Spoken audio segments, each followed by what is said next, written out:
Thank you, Mr. Smith. Our last speaker is James Lacy.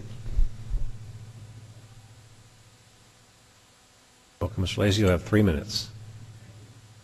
Good evening, council members. I'm relocated from Laredo, Texas. I am Jim Lacy, and I'd like to start off by thanking you guys for the unbelievable job that you do here in Austin, Texas, where that we have a city government as beautifully executed as yours is here. It's why I've relocated.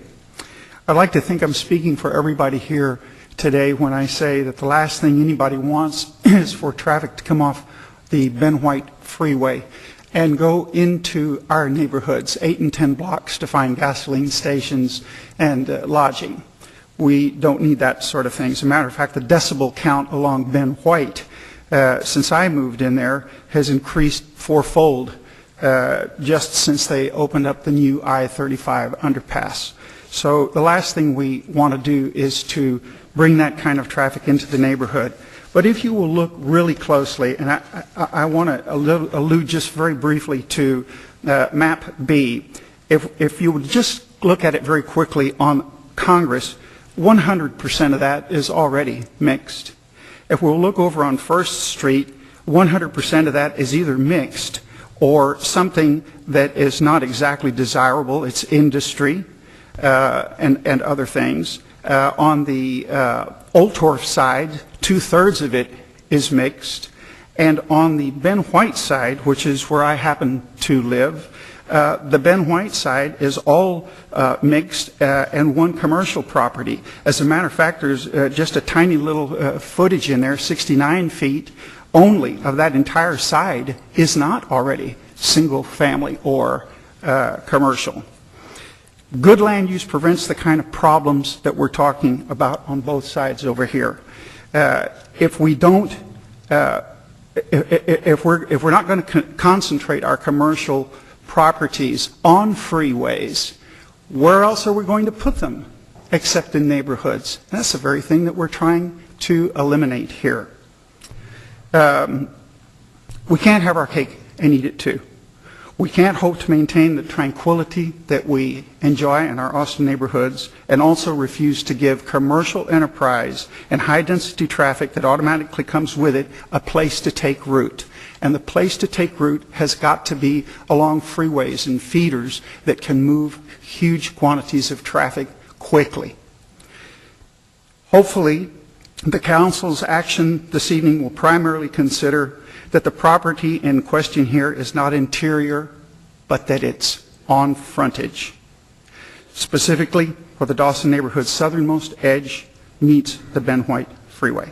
Moreover, in closing, I would just like to add that the chief reason I located to Austin, as I said, was because of great government. I'm confident this body will act in a way that seeks to not favor development over neighborhood or neighborhood over development, but rather which benefits both entities equal through wise and healthy compromise that allows eventual unobtrusive expansion on the periphery of Ben White while preventing the inner sanctity of the beautiful Dawson neighborhood. I thank you very much for your time. Thank you, Mr. Lacy. Let's see, so for the record, Jean Mather signed up not wishing to speak in opposition. Welcome, Jean. And Barb Fox and Sage White signed up not wishing to speak neutral. Welcome back, Mr. Walters. Mayor, Council, Mayor Pro Tem, on your motion sheet you have basically the three different motions that people discussed, three issues that people discussed today. I give you three possible options. Option A, relating to Map A, would be adopt on all three readings the Dawson Future Land Use Map, or FLUM, as recommended by the Planning Commission. B, which is reflected in Map B, is adopt on all three readings the Dawson Future Land Use Map as recommended by the Dawson Neighborhood Planning Team and Neighborhood Planning and Zoning staff. And C, which is related to Map C, would adopt on all three readings the Dawson Future Land Use Map as recommended by the Dawson Neighborhood Planning Team, with the exception of allowing mixed-use land use designation in the area bounded by Ben White Boulevard, Arena Street, Krebs Street, and South Congress Avenue. Thank you, Mr. Walters. Questions of staff? Councilman Leffenwell. Yeah, the change in the FLUM does not in any way affect the zoning, correct? That is correct. So If a property is currently zoned SF3 and in the FLUM reflected it was mixed use, it would remain SF3 until the zoning ordinance was changed. That is correct, except it would require one fewer steps in the process. They wouldn't have to go and amend the plan. They could just change the zoning. Right. So normally you do the FLUM in the neighborhood planning process, but it wasn't done in this case because it wasn't a concept that was in being at the time this neighborhood plan was done. So we're coming back and catching up and putting the FLUM in. Yes, to reflect the area-wide zoning case that happened in December '01. Yeah. So in the future, once this FLUM is in place, if someone wants a zoning change, they would have to, that's contrary to the FLUM and the zoning, they would have to come in, and that's the normal process as I've seen it, get a FLUM change and a zoning change at the same time. So the fact that the FLUM does and the zoning are different, the fact that somebody wants to make a zoning change, they could do both at the same time, a FLUM change and a zoning change, right?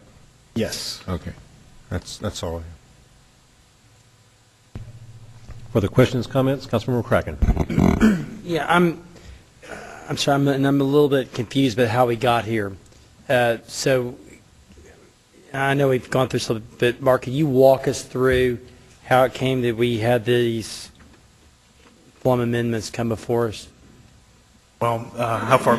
The plan was adopted back in the late 90s. Yeah. In 2001, we adopted the zoning to get there. Between 2001 and 2005, there had been no real zoning activity. I mean, what was done then worked, and it was, you know, everyone could operate under that.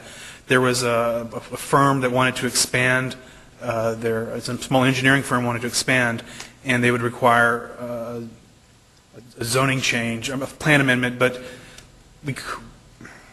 so, in order to make it clear what we need to amend in the future, we decided, well, we should go forward with this FLUM adopting this future land use map. And that's pretty much how we got here. Then at the last Planning Commission meeting, there was a motion to take out two areas, one along Old Torf and one along Ben White. That's where I'm focusing on. What happened at the last planning